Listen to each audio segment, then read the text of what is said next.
They switched the green file, Janitor's daughter said, then Billionaire secretly followed. They switched the green file. 5 words, a whisper from a 7-year-old girl. A small voice, rising from a forgotten corner where no one was looking, yet powerful enough to make a billionaire stop mid-step in the crowded corridor of a high-rise in the heart of Atlanta. A whisper that could unravel a scheme worth more than $7 billion and shift the fate of thousands within a company once thought to be unshakable. But what lingers in my mind, what turns this story into something profoundly powerful, is that Lily Mae, the little girl who spoke those words, was never supposed to be there at all.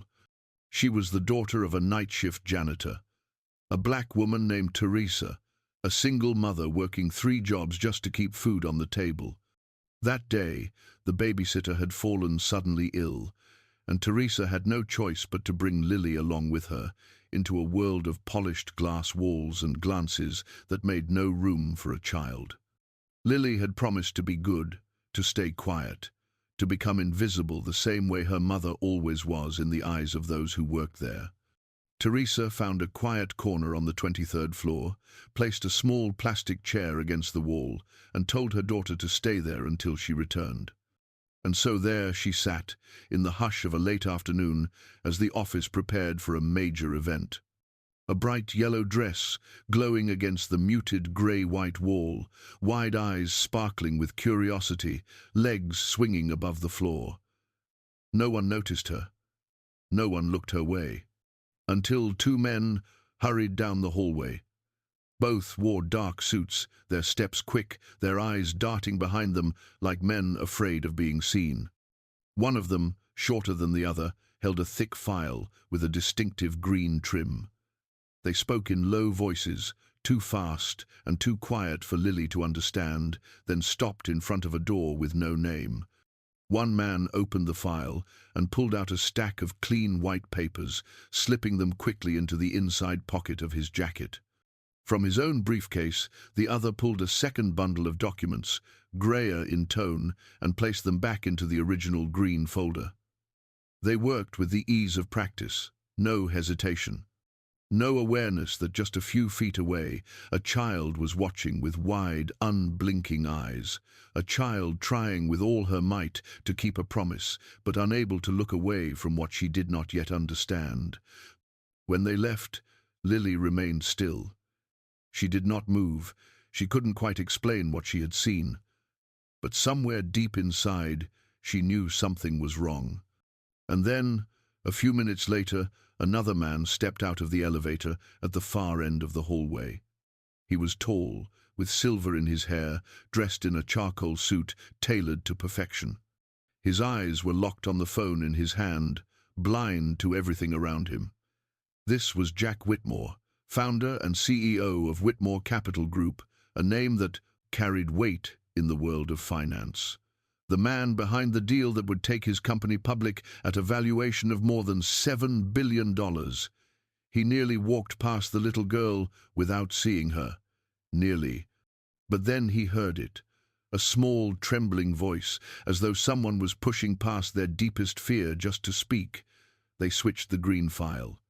He stopped, turned, looked down, and for the first time in years, Jack Whitmore felt something he had long forgotten, the ability to notice the small things, the things that go unseen.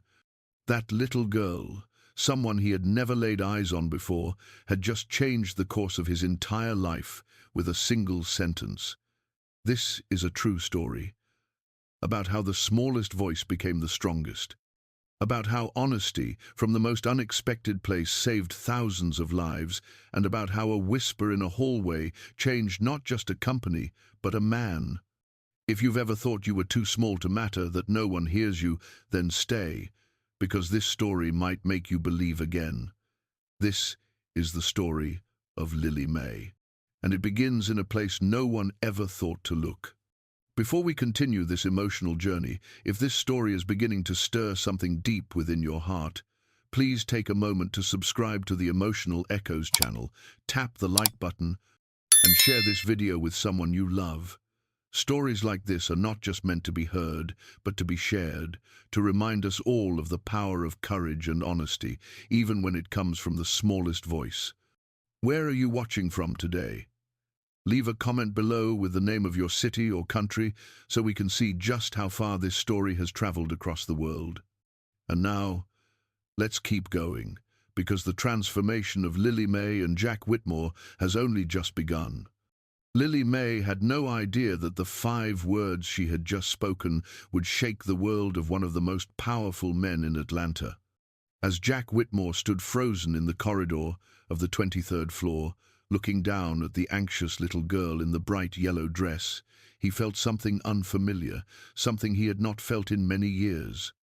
It was as if someone had tugged him gently back into the real world, not the world of meetings and towering numbers and thick contracts, but the world where ordinary people still lived, still breathed, still endured quietly and still held on, silently, to the hope of being seen.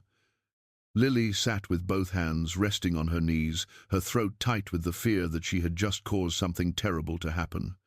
In her short life, she had already learned that children were supposed to be quiet, especially inside a building as pristine and intimidating as Whitmore Plaza. Her mother always told her this wasn't their world. This was a place for people in crisp white shirts and polished ID badges, people too busy to ever look down. But it was exactly because no one ever looked down that something terrible had unfolded right in front of her. 7-year-old child. Jack studied the girl for a long moment, then asked softly, his voice lower than usual, as if afraid to scare her. "You said they switched the green file." Lily nodded, waving her hand slightly, as though reaching for the memory. "They took out the white papers and put them in a coat pocket. Then they stuffed grey papers into the green folder. They looked around like they were scared someone might see them. Then they walked away really fast." She paused, then whispered so quietly that Jack had to lean in closer just to catch the words. "They said you wouldn't notice." That sentence sent a cold chill down Jack's spine, not because it insulted him, but because he understood something far more frightening. Someone inside his own company, a company he had spent more than 30 years building, was quietly trying to destroy it. And if not for this child, they might have succeeded. For a few long seconds, Jack said nothing. He simply looked around the corridor, at the gleaming panels of glass reflecting the light, at the small plastic chair where the girl had been sitting, at his own shoes, and wondered how many people he had passed without ever truly seeing. Lily looked up at him, her eyes welling with tears.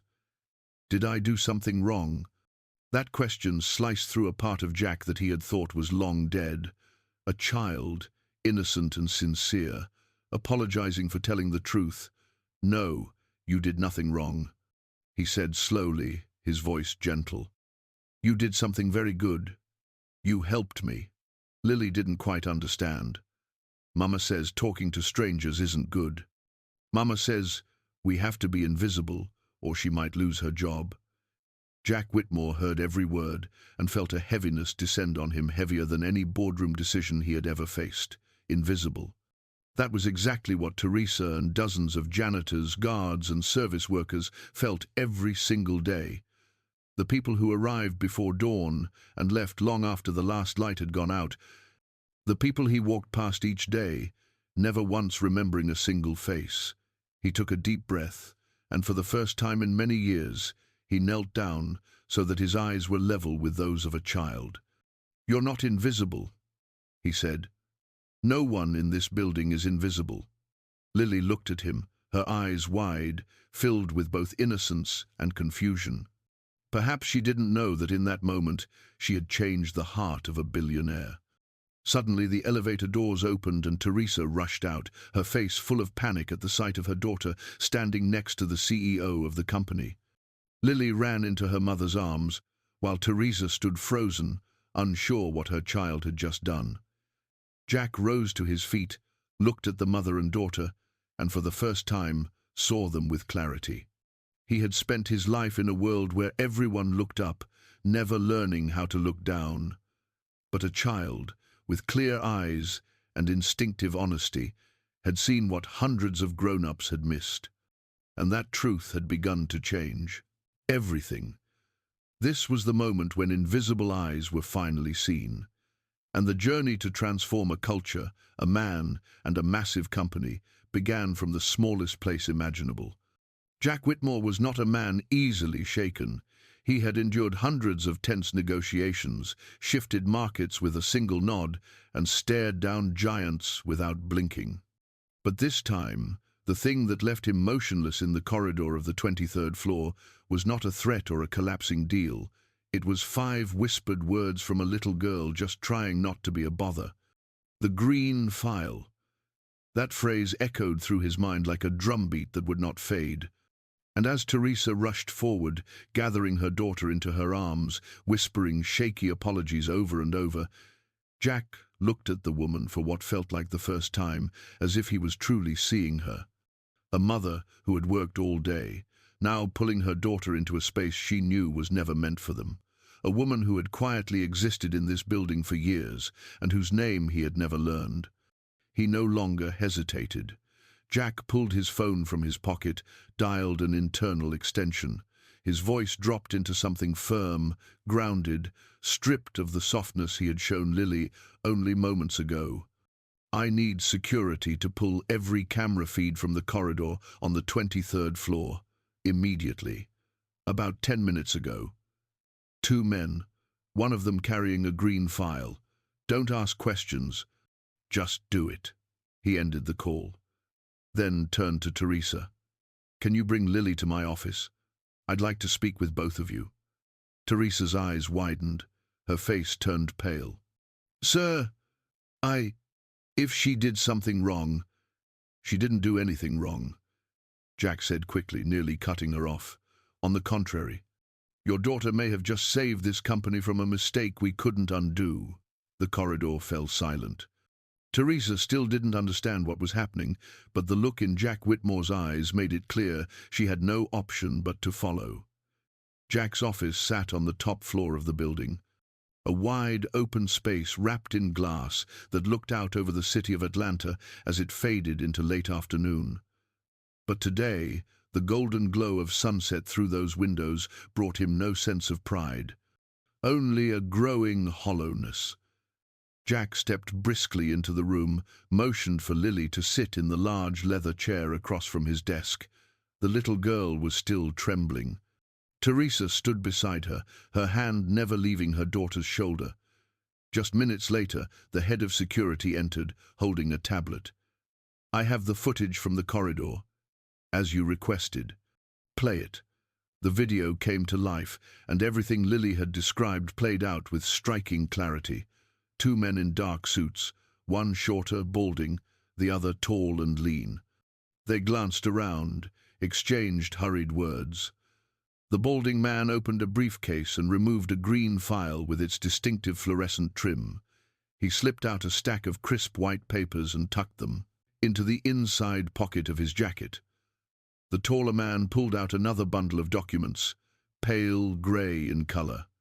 They slid them back into the green file, closed it, and walked away as though nothing had happened. Neither of them noticed Lily. Lily clutched her mother's hand as the video played. Jack never looked away from the screen. He turned to the head of security. Names: Trevor Mitchell and Darren Price, both senior legal associates. They've been with us for over 3 years. Jack exhaled, slowly, heavily. That green file wasn't just any folder. It contained the full merger documents between Whitmore Capital and one of the largest tech conglomerates in the South. A deal worth more than $7 billion.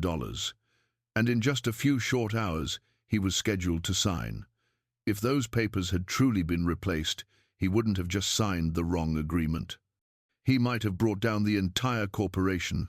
Thousands of employees could have lost their jobs. Shareholders would have revolted.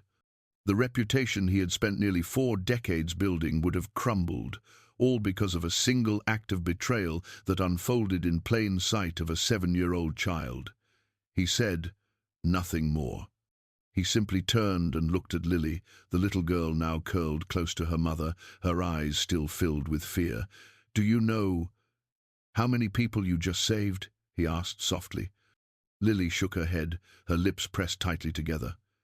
Jack smiled, a small smile, one laced with emotion and quiet gratitude.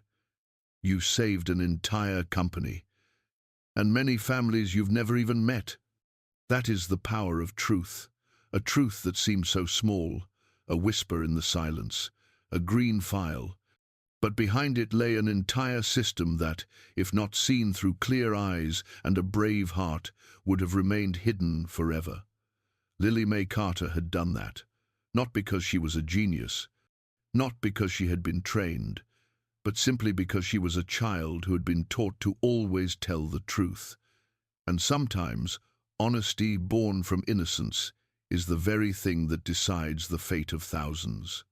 Jack Whitmore stood before the floor-to-ceiling windows of his office, hands clasped behind his back, his gaze quietly resting on the city of Atlanta as it faded into the golden hush of evening. But this time, he didn't see the busy streets or the familiar skyline of steel and glass. All he could hear was that small voice echoing in his mind.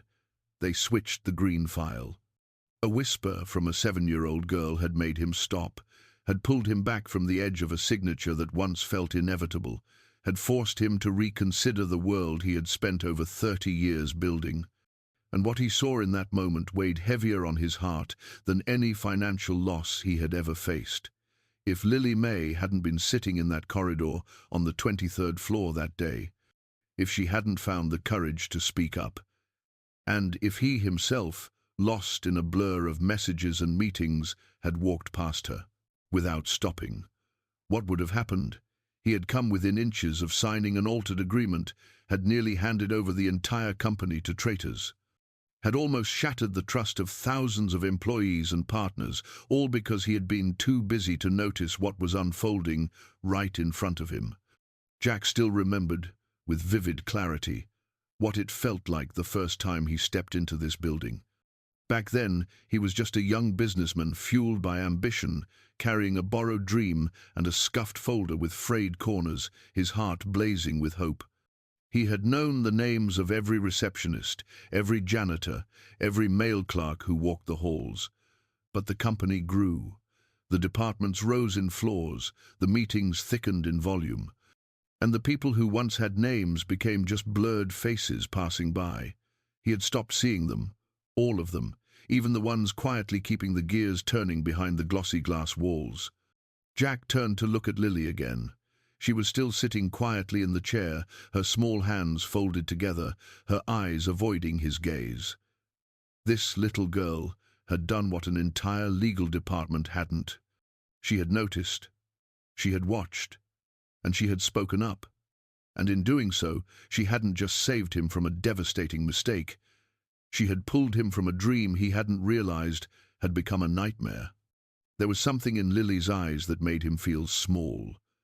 Not because his authority had been questioned, but because he suddenly saw how much he had missed on the path to success. He had run too fast, and in the rush forward, he had trampled right over the things that mattered most.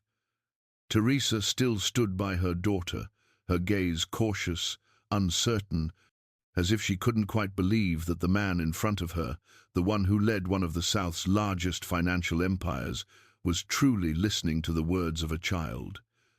But Jack wasn't just listening, he had been awakened. He sat down across from them, his breath unsteady, as if releasing something heavy that had been weighing on his soul. "I used to think success meant climbing higher, going farther, always forward. But today I realize sometimes the most important thing we can do is stop and kneel down to see the things we stopped seeing long ago." He turned to Lily. "You reminded me of who I used to be. Someone who believed in kindness, in effort, in people." Then he looked at Teresa. "Thank you for raising your daughter the way you did. That little girl didn't just save my company. She saved me from my own blindness."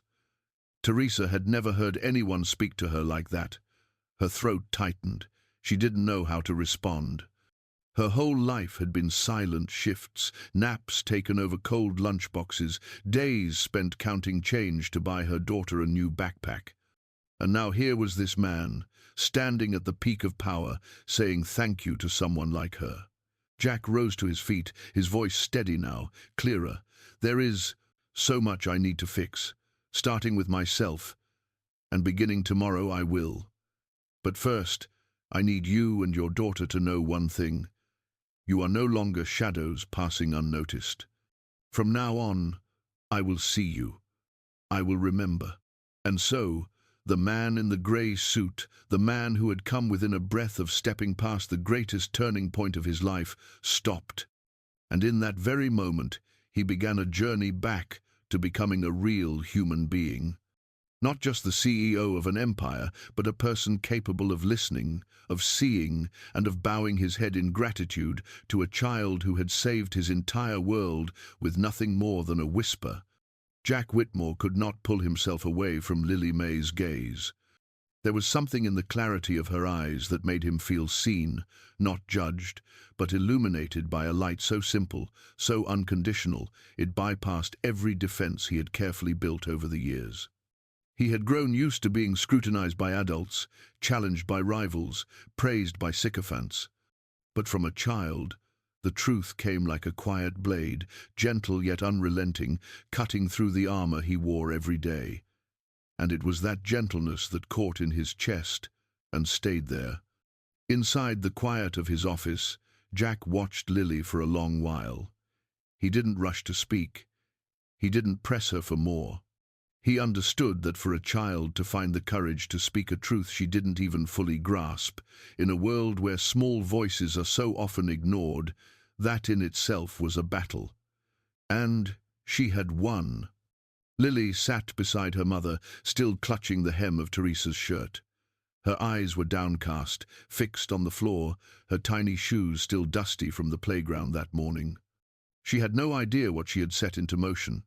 In her mind, she had only done what her mother reminded her of each night before bed, that she must always tell the truth, even when she was afraid.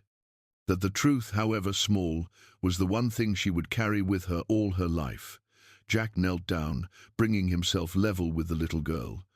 His voice softened, stripped of the weight and polish of corporate command, sounding more like a father who hadn't truly listened in a long time. "Can you tell me again, slowly, what you saw today? Just a little at a time. There's no rush." Lily looked up, her eyes meeting his, still a bit hesitant, but something in his voice eased her. She took a deep breath. "I was sitting in the hallway. Mama told me to be good. So I sat real still, counting the lights on the ceiling. Then two men walked by. They looked around like they didn't want to be seen. One of them had the green file. He opened it, took out white papers, and hid them in his coat. Then he took different papers, grey ones, and put them back in. Then they closed it and said you wouldn't notice. And they left." Her voice was steady, unshaken, no embellishment. Just the bare truth, laid out plainly, without decoration. Jack listened in silence, each word carving its place, deeper into his awareness. In that moment, he didn't see a little girl.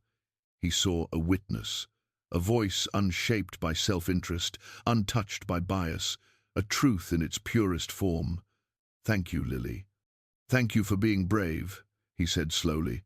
"Do you know why what you did matters so much?" Lily shook her head. "I just didn't want anyone to get tricked. Mama says papers are really important, that they can change things for grown-ups, even their whole families. I felt like something was wrong. I just thought you should know." Jack smiled. But not the kind of smile reserved for press conferences or boardroom pleasantries. It was a true smile, one drawn from somewhere deep, filled with quiet admiration and something far more rare emotion. "You were right," he said gently. "If it hadn't been for you, I would have signed the wrong papers. And that would have affected thousands of people. They might have lost their jobs. Their families could have suffered, all because of one act of fraud. But you stopped it with just one sentence. One sentence from a child." Teresa could no longer hold herself steady. The weight of Jack's words hit her like a wave. She had never imagined that her daughter, on an afternoon when she had no other option but to bring her along, could bring an entire financial institution to a halt, force it to listen, and even change. Tears welled in her eyes, but she held them back, not wanting her daughter to mistake them for fear. Jack stood, reached across his desk for a notepad, scribbled a few lines, and called for his assistant. "I want a private room set up for these two to rest this evening. No interruptions. And make sure Lily has a proper dinner, something she'll really enjoy. As for Teresa, I want her paid in full for today and tomorrow, regardless of hours worked. Have HR coordinate with me afterward." Then he turned to mother and daughter and spoke in the most genuine tone his voice had carried in years. "From this day forward, neither of you are invisible in this building anymore. Lily, you just taught us adults something important. That the truth, no matter how small, always matters. And sometimes, to change an entire system, all it takes is one person brave enough to speak it." Lily didn't understand it all, but she nodded. Her tiny hand gripped her mother's tighter. In her heart, she held on to one single quiet thought, that she had kept her promise, that when she saw something wrong, she spoke up, and she had done it. What she never expected was that her small truth would echo farther than she could ever imagine. The meeting room door closed softly behind Jack Whitmore as he stepped inside, his face a mask of steel. In his hand was the tablet just delivered from the security team. The footage he was about to display was not a sales projection or a market forecast. It was the raw truth, unfiltered, undeniable, and it was about to leave this room silent in shock. In front of him sat 6 senior executives, all longtime members of his leadership circle. They had shared boardroom battles, toasted major wins, weathered downturns together. Among them were Trevor Mitchell and Darren Price, 2 trusted figures in the legal department, and also the very 2 names from the security footage. Jack said nothing at first. He simply scanned the room, met each person's eyes, then connected the tablet to the main display. The large screen behind him lit up. The video played. Everything Lily had described in her soft, precise voice unfolded in vivid detail. 2 men in dark suits. One opened a briefcase, pulled out a green file, extracted white pages, and slipped them into his jacket. The other slid in a different set of grey pages. They moved with the precision of practice, the urgency of secrecy. The room fell deathly silent. All eyes were fixed on the screen, but only 2 faces began to change. Trevor stared down at the table, unable to lift his head. Darren darted his eyes around the room, searching for an escape he could not find. Jack turned. His voice was not loud, but each word landed with the sharpness of a blade. "Would either of you like to explain?" Trevor swallowed hard. "Mr. Whitmore, we—" "It was just—" Darren cut in, his voice shaky. "We only meant to revise a few minor details. There was never any intention to harm the company. Minor." Jack repeated the word, as if tasting each syllable with cold precision. "Then let me remind you what that green file contained. It was the merger agreement between Whitmore Capital and Helix Systems. A deal more than a year in the making, valued at over $7 billion. Inside that file were financial clauses, equity terms, technology security protocols, and restructuring plans for both sides. Every line had to be exact, and you two chose to alter it deliberately." Trevor trembled. "Mr. Whitmore, we just thought. We thought the final version might hurt our department. If the staffing clause remained as it was, we'd be facing cuts." Jack didn't let him finish. "What you did was betrayal. Not just of me, not just of this company. You betrayed over 4,000 employees whose futures hinge on that agreement. You betrayed our shareholders, the families who depend on this system working as it should. And worst of all, you believed no one would ever find out." He stepped toward them slowly, each footfall heavy with conviction. If a child hadn't happened to be sitting there, if that little girl hadn't been raised to speak the truth, today I would have signed those altered documents. And what then? Stock collapse, deal termination, total loss of credibility. This company under investigation, and me. I would never be able to hold my head up again. The room fell into a thick silence. Then Jack pulled out his phone, calmly dialing security. Remove Trevor Mitchell and Darren Price from this building, and inform the legal department to begin the transition paperwork. These two will face full legal consequences. Darren shot up from his chair. You can't do this. I've been here almost 10 years. I have a family. So do I, and so do 4,000 others. Jack answered without a pause. That should have been the reason not to do what you did. As the two men were escorted out, no one else in the room spoke. No one needed to. It was painfully clear what had just unfolded. This wasn't merely internal misconduct. This was a direct strike to the heart of the trust Jack had once believed he could control. And yet, at that same moment, he realized what had kept him from falling, what had pulled him back from the edge. It wasn't a system. It wasn't a policy or protocol. It was the quiet voice of a child whom the entire structure had once considered invisible. A child he would have missed if he hadn't chosen to stop and listen. The betrayal of adults had been stopped by the honesty of a child. And it was the clearest proof yet that a heart that knows right from wrong, no matter how small the chest it beats within, should never be underestimated. As the door to the boardroom closed behind the two men who had just been escorted out, Jack Whitmore remained standing, his eyes fixed on the stillness ahead, as if holding himself together against a surge of emotion that threatened to break through. The remaining executives, men and women who had long grown accustomed to the image of Jack as the cool, unshakable strategist who always stood 3 steps ahead, now sat in silence. They had never seen him like this. They had never imagined that the foundation of a $7 billion enterprise could be held steady not by a committee, nor by a contract, but by the quiet courage of a 7-year-old girl. Jack stepped back to the table, tapped his fingers gently on the glass surface, and spoke, his voice low but unwavering. We won't be signing anything today. Before any document is approved, I want every line reviewed by an independent team. I will not tolerate another risk. No one objected. They all understood. Had action not been taken in time, the consequences would have spiraled beyond repair. A single rushed signature could have collapsed the company, broken trust, shattered reputations, and altered the futures of thousands of families whose livelihoods depended on the integrity of the system they served. Then Jack left the room without another word. He moved swiftly toward the elevator. No assistant, no phone, no urgency in his pace. Only one thought guided him into the quiet lift. Lily Mae Carter. The little girl who had seen what the grown-ups chose not to.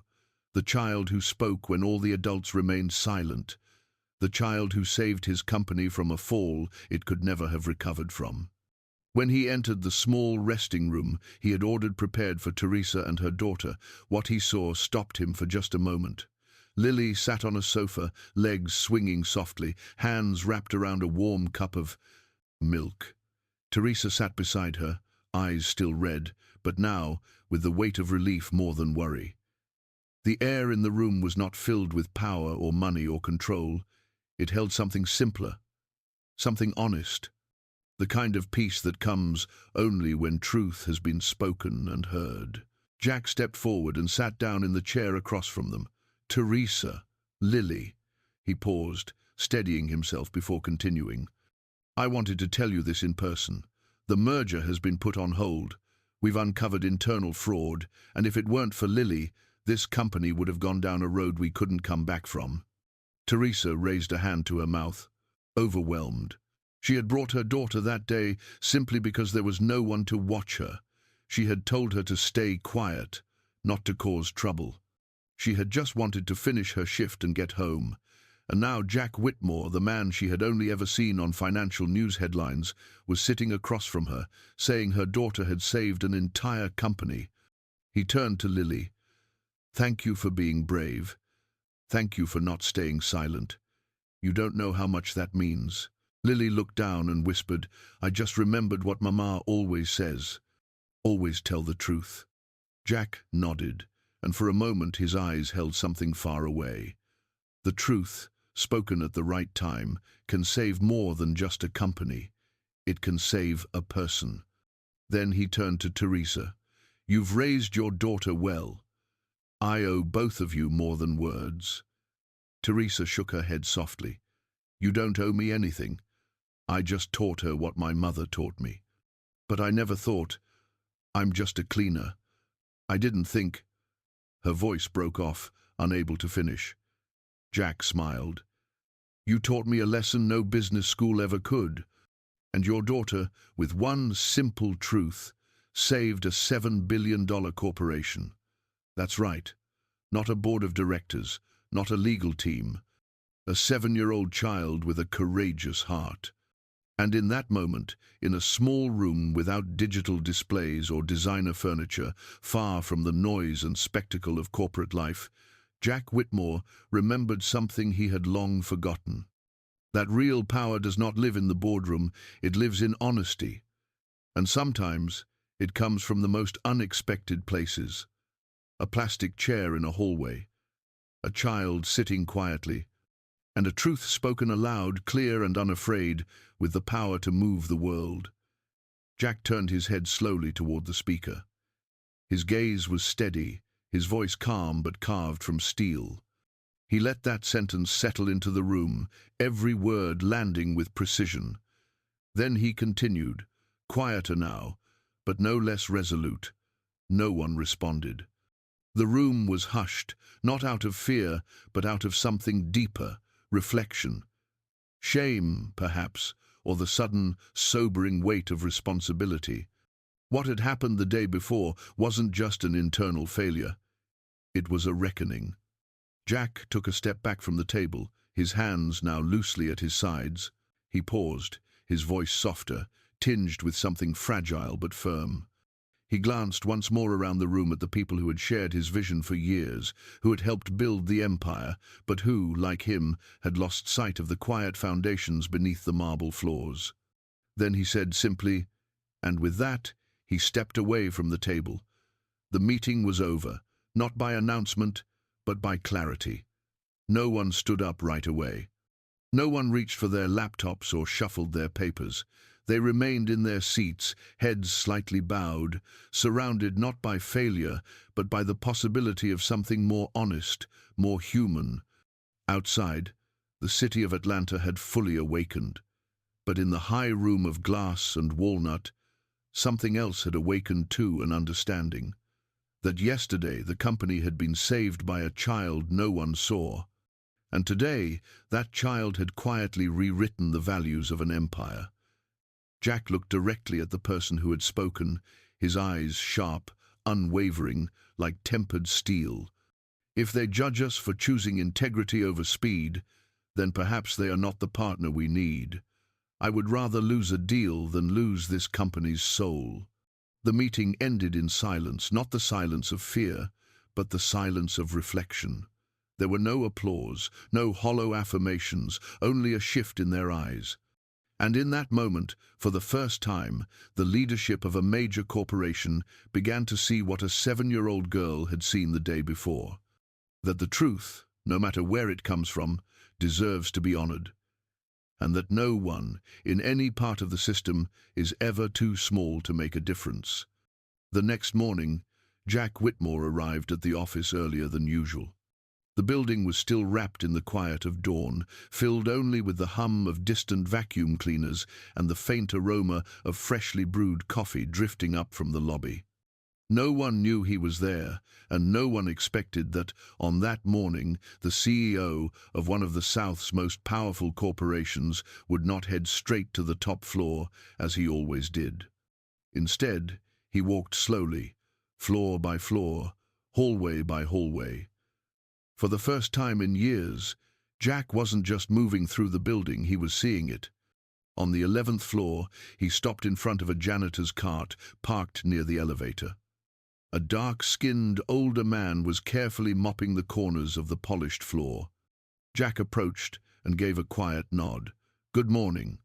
The man looked up, startled to be addressed at this hour, and even more so by someone in a tailored suit. "Are you James?"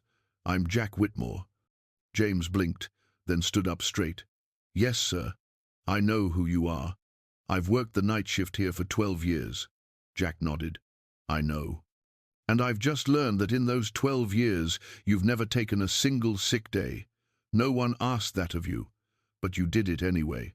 Quietly keeping this place clean so thousands of people could work in a space that felt cared for. I just wanted to say thank you." James stood in silence. In his eyes, surprise began to give way to something deeper. Emotion. In 12 years, no one from leadership had ever stopped to say that. To most, he was just the man with the mop. But today, he wasn't invisible anymore. Jack continued on. On the 9th floor, he paused outside the mailroom, where a middle-aged woman was sorting envelopes into narrow cubbyholes. "Patricia, isn't it?" She turned, a little startled. "Yes. I handle internal mail." "I know," Jack said with a gentle smile. "I also know you're the only person in this building who can recall over 300 names just by glancing at their envelopes. How long have you been doing this?" 11 years, Patricia replied, her hand still resting on a stack of folders not yet placed. "And no one's ever asked me that before." "I'm asking now," Jack said. "And I want to thank you for your care and attention. It's people like you who keep this system running, not the reports, not the spreadsheets." He didn't say it to impress. He didn't say it to perform. He said it because for the first time in too long, he truly understood. The heartbeat of a company does not lie in its market cap or its glass towers. It lives in the people who show up every day, unseen, unheard, but never unimportant. And today, Jack Whitmore was finally seeing them. Patricia smiled, a smile that held surprise, but also the quiet breaking open of something long held in silence. And Jack kept walking. With each floor he passed, he began to see people he had never truly seen before. They didn't appear on six-figure payroll sheets. They weren't listed on performance reports or quarterly evaluations. But they were the heartbeat of the entire system. The man who tuned the air conditioning, the woman who checked the lights, the one who refilled the water dispensers, the guard who opened the door every morning. He met Roberto, the maintenance worker who had quietly kept everything from light bulbs to elevators running smoothly for nearly 20 years, without ever once causing a disruption. He met Lani, the woman who managed the break room on the 18th floor, who always made sure the night shift had clean towels and hot water without needing to be asked. One by one, person by person, handshake by handshake, Jack took it all in. Not as a CEO, but as a man finally seeing the roots that had held his company upright all along. When he stepped into the elevator to return to the top floor, he realized his hands had shaken dozens of others that day, hands he had never noticed before. And what surprised him most was the look in their eyes. There was no fear, no hesitation, just honest surprise. And something else, something that stirred him more than anything he had felt in years, a flicker of hope. As if, for the first time, they had been seen. Not glanced at, seen. That afternoon, Jack sent a company-wide internal message. In it, he stated clearly that from this day forward, every employee, in every department, had the right to voice their thoughts, to offer feedback, and to be heard. A secure, anonymous reporting system was launched. Every manager would now be required to spend time on the ground each week, and frontline workers, custodians, guards, logistics staff would be invited to appropriate internal meetings to share their perspective. No one in this building is invisible. No one. Lily Mae Carter had no idea that her small act that day had lit a torch that would shine into the darkest corners. But Jack knew. And in his eyes, those once silent people now had names. They had places. And more than anything, they had value. Because at last, he had learned the one truth he had forgotten over 3 decades of leadership. That what holds an empire steady is not only the strength of those at the top, but the quiet integrity of those who show up every day, asking for nothing, expecting nothing, giving everything. And from now on, they would never again be overlooked. The changes began like a thin ripple, almost invisible. But they moved quickly through the walls of Whitmore Plaza. Lily Mae Carter's small, honest voice hadn't just saved a merger, it had sparked a quiet cultural revolution. Within a week, employees at every level began to sense something different. The energy had shifted. Gone were the hollow nods in the elevator or the hurried footsteps that dodged eye contact in the hallways. In their place were real glances, real greetings, and sometimes conversations that seemed ordinary but had never existed before. People had begun to see one another. And once that happened, there was no going back.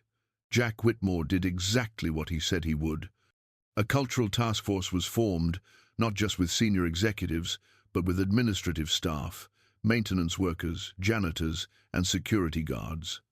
They met weekly, side by side, sharing stories, offering solutions, and talking about the things that had once been labeled someone else's job. In one of the very first meetings, a maintenance worker named Luis raised his hand and quietly asked whether they might have a proper break room because the current one didn't even have a chair with a backrest. The room fell silent. No one had ever considered that Luis, the man who quietly repaired the building's electrical systems, might also need a place to rest. The next day, the break room was renovated. But the most powerful change wasn't physical, it was something far more profound, something the company had never truly had before: listening. For the first time, those at the lowest levels of the building could speak without fear of losing their jobs. For the first time, executives began to ask a simple but weighty question: what do you think? And for the first time, people who had believed they had no voice began to believe they deserved to be heard. Inside the company's highest conference room, decisions were no longer based solely on numbers, but on the value of people. When a project came up that required cutting the maintenance budget, Jack asked one question: do we know who this will affect? Not which department. Not which role. Who? What are their names? Do they have families? Has anyone among them ever left because they were made to feel invisible? The room went quiet, and the budget stayed intact. 1 month after the Green File incident, economic journals began taking notice. A feature in a leading business magazine ran with the headline, "When a 7-year-old girl's truth redefined leadership." But Jack didn't care about the publicity. What mattered to him were the small things happening inside the anonymous thank you notes from employees who said they felt respected for the first time. The young staff who volunteered to organize internal training sessions on interdepartmental communication. Even the skeptics who had once rolled their eyes now beginning to admit something real was shifting. Lily didn't understand all of this, of course. She was still 7 years old, still running in circles near the front desk after school, still counting stairs and doodling with half-used pens on recycled office paper. But wherever she walked, her smile seemed to carry something strange and bright, as if her tiny footsteps were leaving marks on every tile of the building. No one saw her as just a child who happened to be in the right place at the right time anymore. She was a reminder. That truth can come from the most unexpected places, and when it does, we must be ready to listen.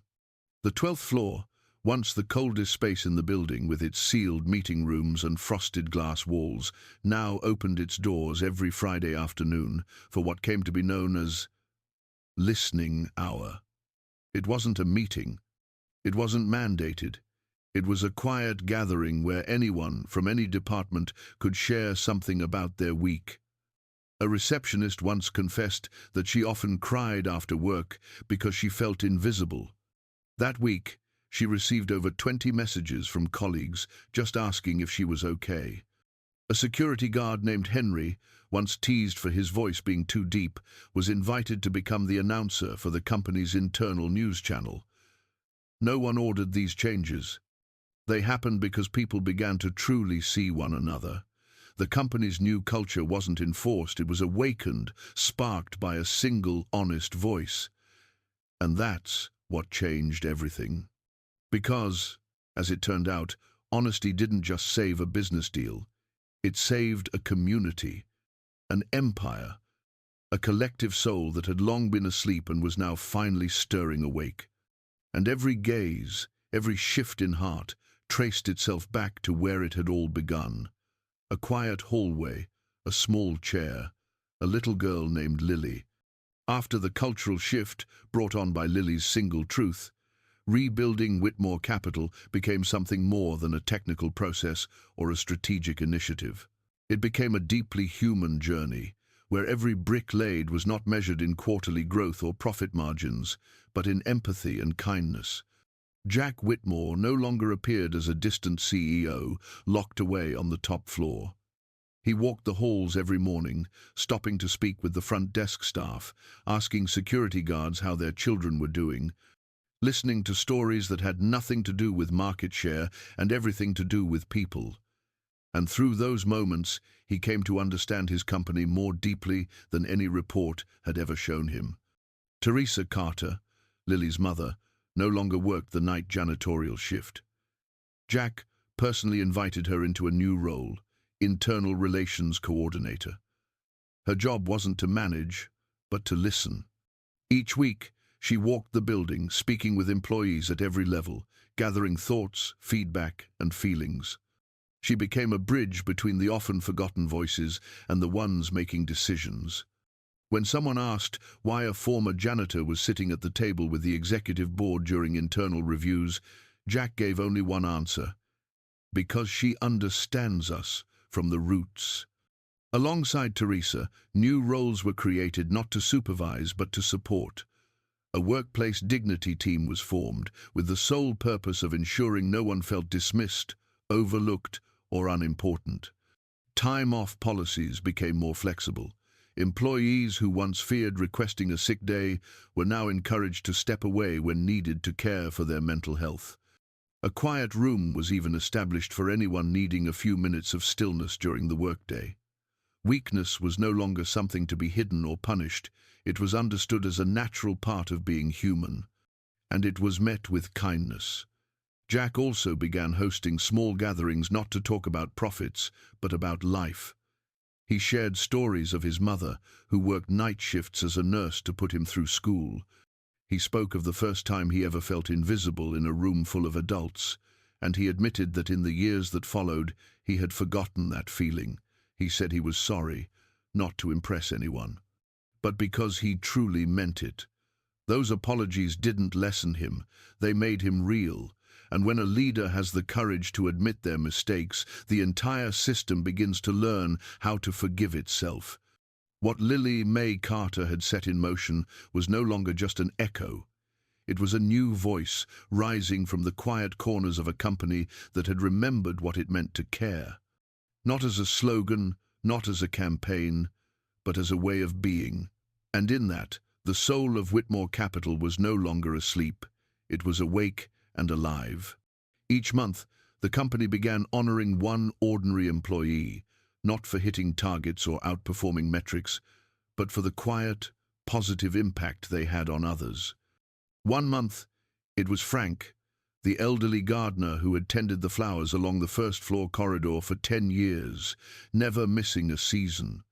Another month, it was Maribel, a warehouse worker who tucked handwritten thank-you notes into outgoing packages, one small kindness at a time. These were once invisible acts, things no one tracked or measured, but now they were the very things the company chose to hold up as most valuable. As for Lily, Though still just a 7-year-old girl, she had quietly become the heart of the company. In Jack's office, beside plaques and certificates from decades of business, hangs a simple drawing she made with crayons. A tall building, topped with a bright red heart. And at the bottom, in crooked, uneven letters, it reads, "The place where good people are." Whenever Jack feels weary, he looks at it, and he remembers that his work isn't about building an empire. It's about keeping a promise to a child that good people will not be forgotten. The rebuilding of Whitmore Capital is still ongoing, not with urgency, but with intention. Jack knows there will be mistakes, gaps, disagreements, but he believes that when compassion becomes the foundation, everything else can be built again. Because a company is not a spreadsheet. It is people. It is stories. It is the values they choose to hold together. And for Jack, all of it began with a single, honest sentence from a child in a quiet hallway. That strange and beautiful friendship began with a simple truth spoken by a child and a man powerful enough to stop and listen. From the moment Lily pointed at the green file and told Jack that something wasn't right, an invisible thread was tied between them, one that transcended age, status, and the expectations of a corporate world that never saw it coming. No one at Whitmore Capital would have imagined that a CEO with a schedule booked down to the minute would make time every week to sit and talk with a 7-year-old girl. But it became a fixture in Jack's life, a sacred rhythm. Every Friday after school, Lily would arrive at the top floor of the glass tower, led by her mother, stepping into the quiet office that overlooked the sprawling city below. She often brought crayon drawings, a small stuffed bear, or questions so innocent they left entire executive teams pondering for days. Jack never treated these visits lightly. He paused his calls, postponed meetings, and sat beside Lily on the sofa by the window, the spot she loved most, because she could watch the skyline from above. He listened as she talked about school, her strict teacher, her friends, her curiosities. And when she asked, he told her stories, 2 stories he had never shared with anyone. He spoke of his boyhood in a small town where his father welded metal and his mother worked night shifts as a nurse. He told her about the loneliness that crept in when success arrived and no one around him truly knew who he was anymore. Lily didn't always understand every word, but she listened with the kind of pure attention even his most trusted colleagues rarely gave. One afternoon, Lily asked, "Why do grown-ups always work so much? Why don't they play like kids?" Jack laughed, then fell silent. Her question reached into a hollow part of him he hadn't realized was still there. He answered honestly, "Maybe grown-ups are afraid that if they stop, everything will fall apart." Lily tilted her head, her blue eyes wide with curiosity. "But if you never stop, how do you know what really matters?" That one question stayed with Jack long after the office lights dimmed. From those quiet visits, Jack began to change the way he approached conversation. He stopped speaking like a commander. He started asking like a student. He began attending Lily's school plays. He'd sit in the back row, quietly applauding as she stepped onto the stage to sing a springtime song. No one knew the man in the long coat, wiping his glasses with his sleeve, was the CEO of one of the largest corporations in the city. But to Lily, he was just Mr. Jack, the man who once told her smile was the brightest light to ever shine into his office. Their friendship didn't need big words, it lived in the small things. In the way Jack knelt down to tie Lily's shoe when she'd run too fast. In the notes she left on his desk, small sticky messages with hand-drawn stars and words like, "You're doing great." In the unexpected hugs, in the quiet glances of understanding that didn't need to be explained. Teresa once said her daughter had helped Jack find his way back to himself. And Jack would admit, without hesitation, that Lily had helped him feel joy again, the kind of simple, quiet joy he had forgotten while chasing billion-dollar deals. Lily didn't just save his company. She saved what was left of the man buried beneath the cold armor of constant ambition. And Jack knew, no matter how large the company grew, no matter how high the stock climbed or how loudly the world applauded, he would never forget that quiet afternoon in an empty hallway when a small girl with watchful eyes spoke a simple truth and changed the course of his life forever. There was once a truth Jack Whitmore believed in almost without question, that everything of value in business lived on paper.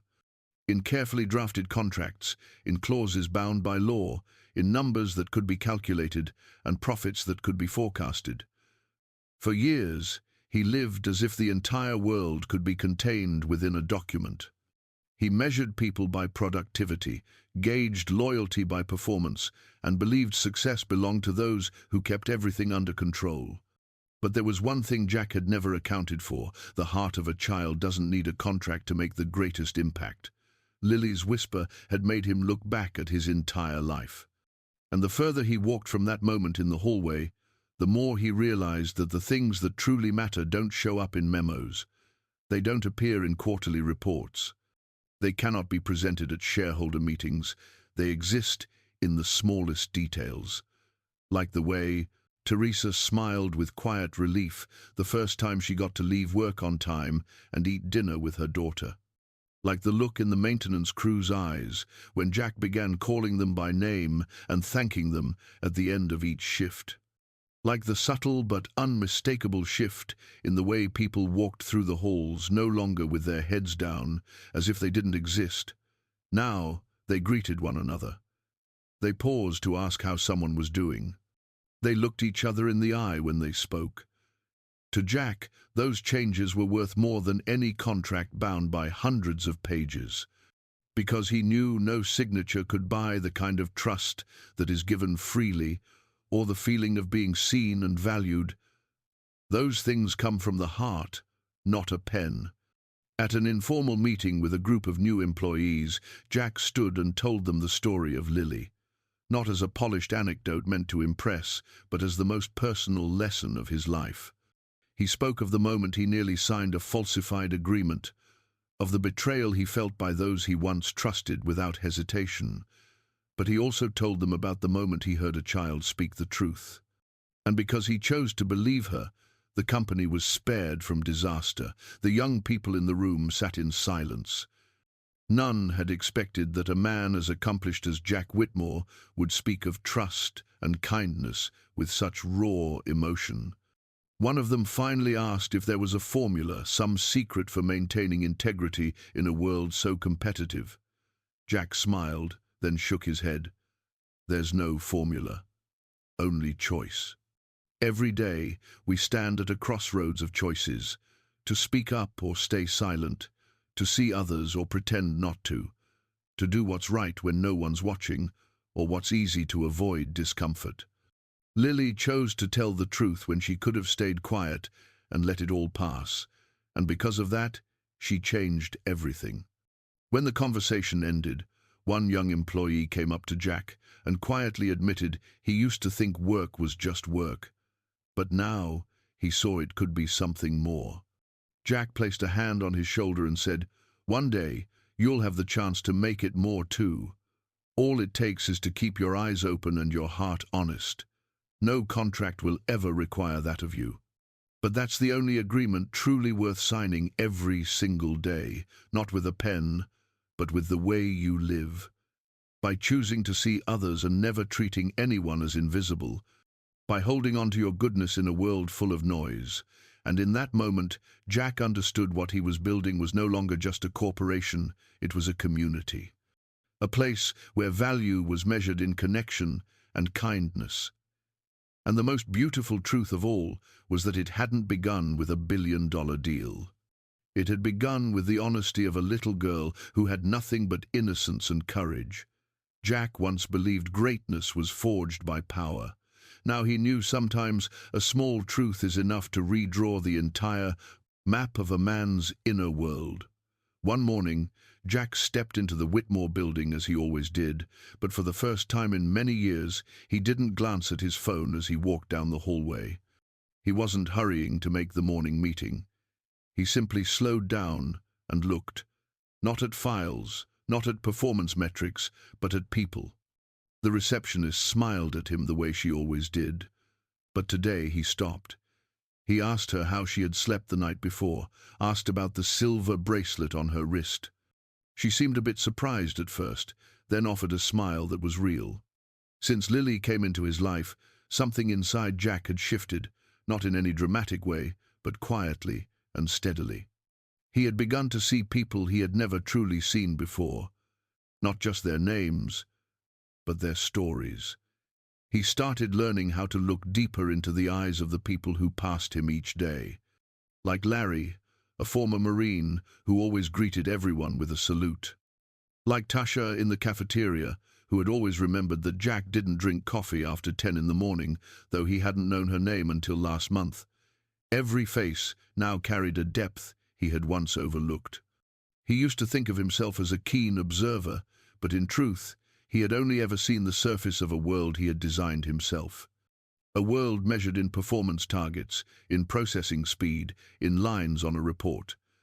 But Lily, with her yellow dress and gentle voice, disrupted that rhythm with a simple sentence. That sentence was like a key that unlocked a door Jack had closed long ago, a door that led to feeling. It was something he once believed he had no time to experience. But now, those feelings didn't make him weaker. They made him stronger in an entirely different way. One afternoon, Jack walked down to the maintenance area. He asked after Roberto, the man who had quietly repaired the building's electrical system for so many years. Roberto spoke of his son, now in college on a company scholarship. As he spoke about his son's dreams, his voice began to tremble. Jack stood in silence, overwhelmed by a feeling he could not quite name. He had built a place that could change lives, yet had nearly lost sight of that truth himself. On the way back, he passed the laundry room and saw Mary carefully hanging up a neatly pressed shirt. Her eyes met his, and instead of looking away like she usually did, she smiled. He nodded and spoke a few words. Just simple pleasantries, but in Mary's gaze, Jack saw a warmth that words could not capture. Perhaps it was recognition. Perhaps it was trust, slowly being stitched back together after years of being forgotten. High up on the top floor, Jack's office remained immaculate, elegant, and full of authority, but what he cherished most in that space was no longer the ebony desk or the leather chairs. It was the painting Lily had given him. In it, a blue building stood tall, its windows bathed in sunlight, and at the bottom, two figures held hands. One wore a suit, the other was a little girl in a yellow dress. Beneath the painting, in unsteady handwriting, Lily had written, "This is a place where everyone is seen." Every time he looked at it, Jack remembered why he had to change. Not for the press, not for reputation, but for one simple truth. No one wants to live in a world where they are invisible. And he, a man who once believed that power was the greatest thing a person could achieve, now saw that the true strength of a leader did not lie in how many projects they could command, but in their ability to see and lift up the most ordinary among them. In that moment, Jack knew he had begun to see more clearly than ever before, not with his eyes, but with his heart. One late afternoon, as the last golden light of day poured through the large windows on the top floor of the Whitmore building, Jack stood silently by the glass, watching the stream of people far below. A soft knock echoed on the door. It was Lily. She appeared the way all good things had entered his life unexpectedly, simply and sincerely. That day, Lily wore a green polka-dotted dress, her hair neatly tied into two braids by Teresa. Around her neck was the little star-shaped necklace Jack had given her on the day everything began to change. Jack smiled when he saw her and bowed slightly, a quiet gesture of respect that had become their routine. They sat down together on the bench by the window, the same one where they met each week to talk. Lily spoke of school, of an essay her teacher had praised, and then she asked Jack why grown-ups often stay silent when they see something wrong. Her question left him quiet for a few seconds. Not because he didn't have an answer, but because he understood this wasn't just a child's curiosity. It was the question of a young soul trying to make sense of the adult world. Jack turned to her and answered slowly. Because adults are afraid, Lily. Afraid of losing their jobs, afraid of bothering others, afraid of getting hurt. Sometimes they're so afraid, they forget that silence can hurt someone else too. Lily looked at him for a long time, as if trying to memorize every word. Then she asked, "What about you? Were you ever afraid?" Jack exhaled deeply. "Yes, I was afraid of many things. Afraid of losing the company I had built. Afraid people would think I was weak if I let emotions into my work. But the thing I fear most now is that I almost didn't listen to you. If you hadn't been brave enough to speak that day, if I had walked past without stopping, everything would have turned out so differently." Lily said nothing. She simply placed her small hand on top of his, a gesture full of quiet understanding. Then she tilted her head, her clear eyes gazing up at him as if she were about to say something very important. "Uncle Jack, can we make a promise? Promise that we'll never stay silent when we see something wrong, no matter if we're small like me or big like you." Jack, he looked into those eyes. Eyes that had seen what an entire system had failed to notice, eyes that had reminded him to look inward. He nodded. "We promise." Then he and Lily laced their fingers together. A promise made not on paper, not witnessed by anyone else, but one that both of them knew would stay with them for the rest of their lives. After that meeting, Jack had a single sentence engraved into the stone wall in the company's main lobby. The words were written in Lily's own youthful handwriting. "When you see something wrong, speak up, even if you are just a small voice in a big room." The sentence made people stop as they passed. Some wiped their eyes, others stood silently for minutes. But everyone understood it was more than a slogan. It was a legacy. A promise between two people, separated by generations, yet bound by a value that never goes out of style, the truth. A few months later, during the welcome ceremony for new employees, Jack shared Lily's story. But this time, he didn't tell it as a business lesson. He told it as a father learning how to listen again, as a leader learning to believe in what once seemed too fragile to trust. And then he invited Lily onto the stage. She stepped forward, still clutching the little sparkling star in her hand.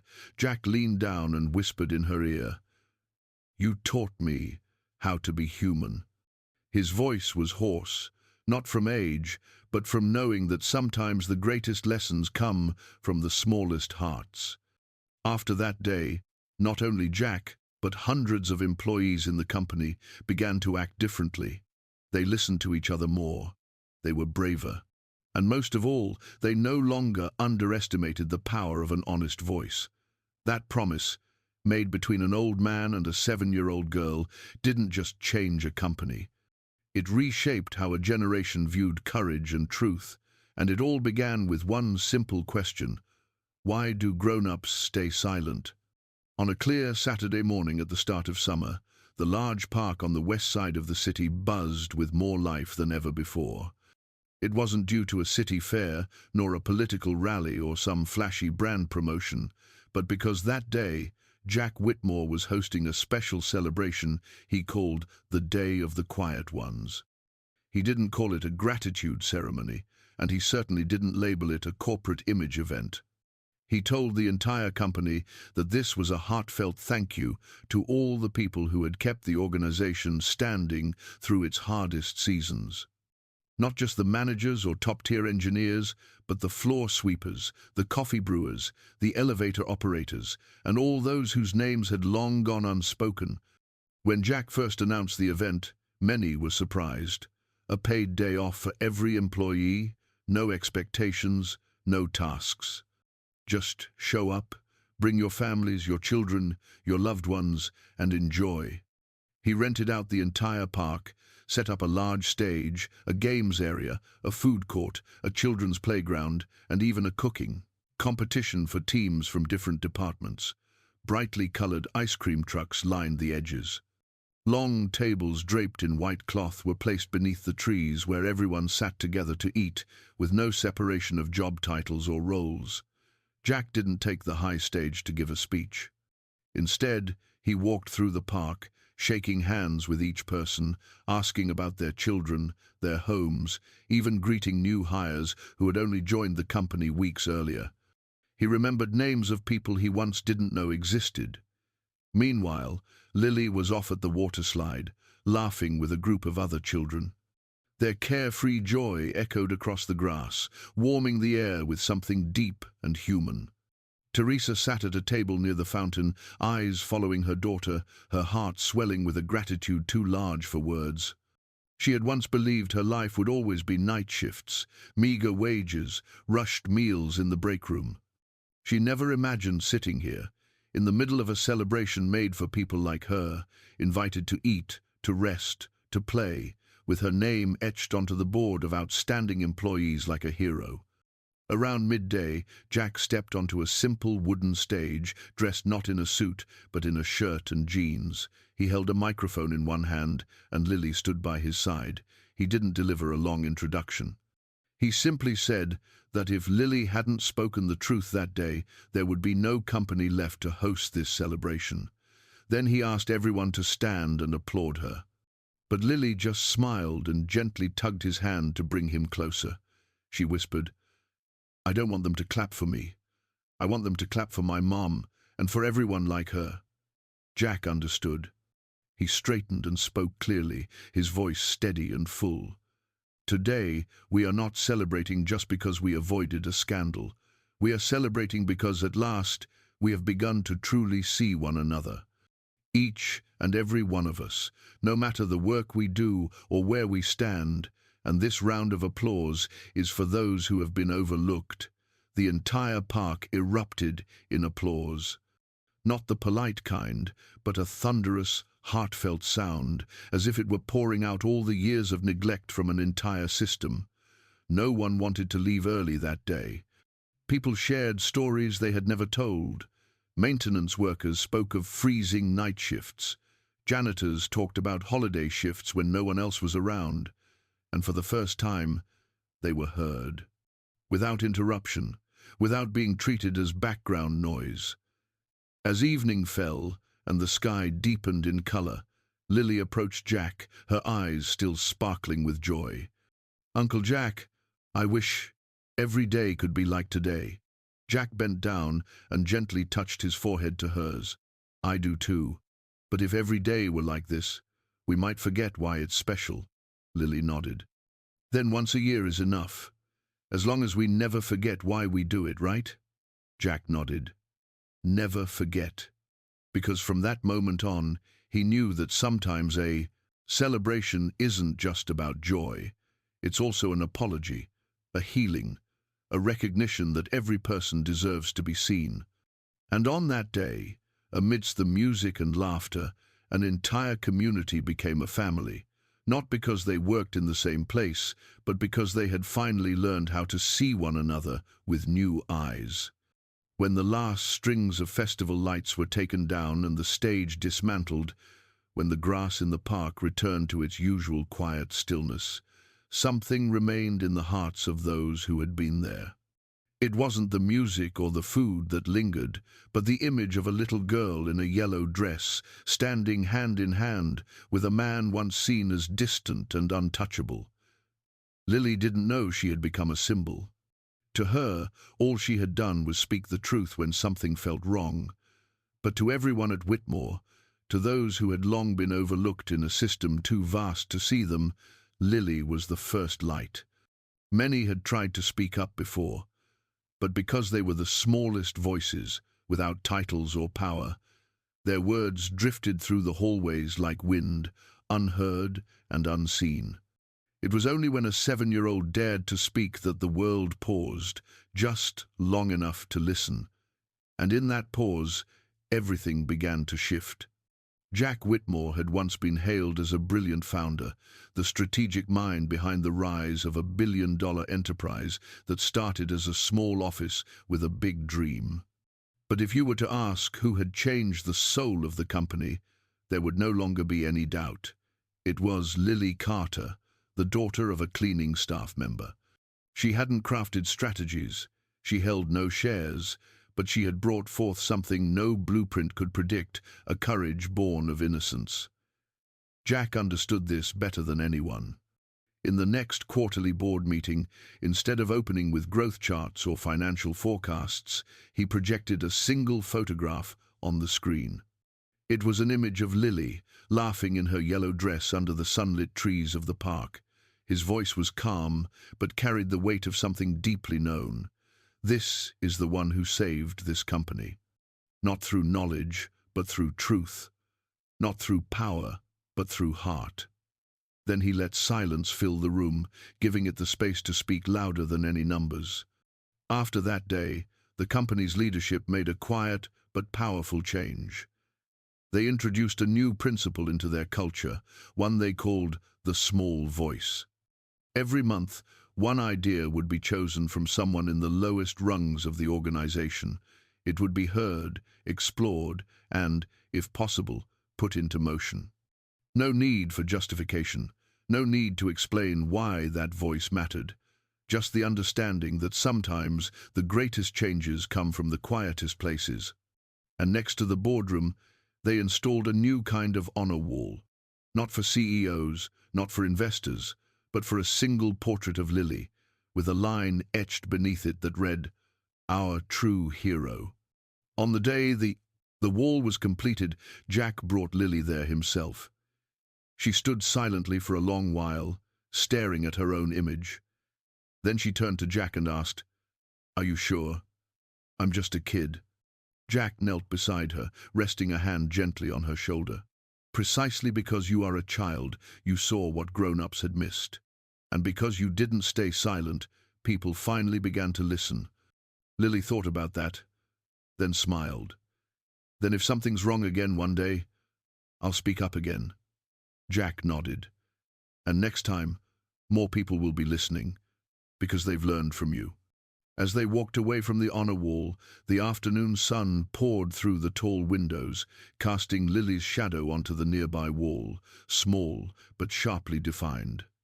A quiet reminder that you don't need to be tall or powerful or carry a title to make real change. All you need is a heart brave enough to speak what's right. And that's exactly what Lily, the girl in the yellow dress, had done. Not just once, but forever. There are legacies that cannot be found in inheritance papers, do not appear in contracts, and never show up on a balance sheet. Some legacies begin with the most fragile of things, a whisper, a truthful word from a child.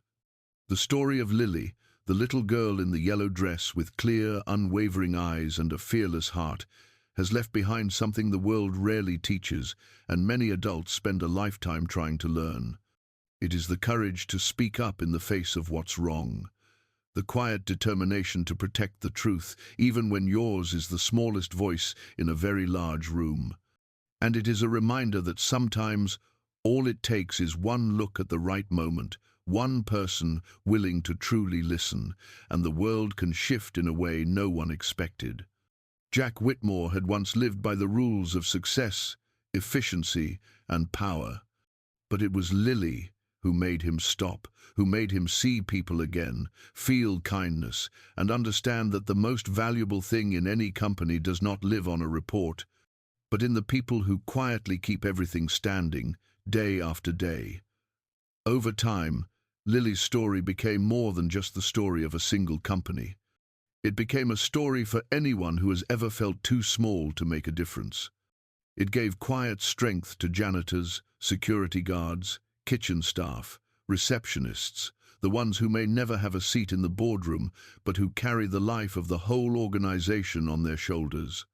And if you are hearing this story now, if you've ever felt like your voice doesn't matter, if you've ever doubted that what you see and feel could change anything at all, remember Lily, because she proved the opposite. A whisper can save $1 billion company, awaken an entire generation, and leave behind a legacy that reaches far beyond time. And now, we want to hear from you. How did this story make you feel? Who did it remind you of in your life? Have you ever seen something that wasn't right and stayed silent?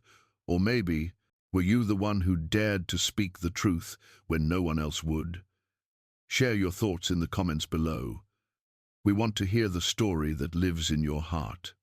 And if you believe stories like this deserve to be shared, please like this video, pass it on to someone you care about, and don't forget to subscribe to Emotional Echoes so you never miss the deeply human stories we bring to you every day.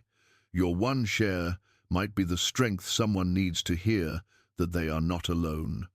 Thank you for giving us your precious time, for listening with openness and care. Keep nurturing kindness, listening deeply, and being brave in all the small ways that matter.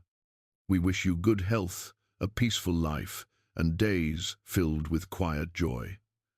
Until next time, from all of us at Emotional Echoes.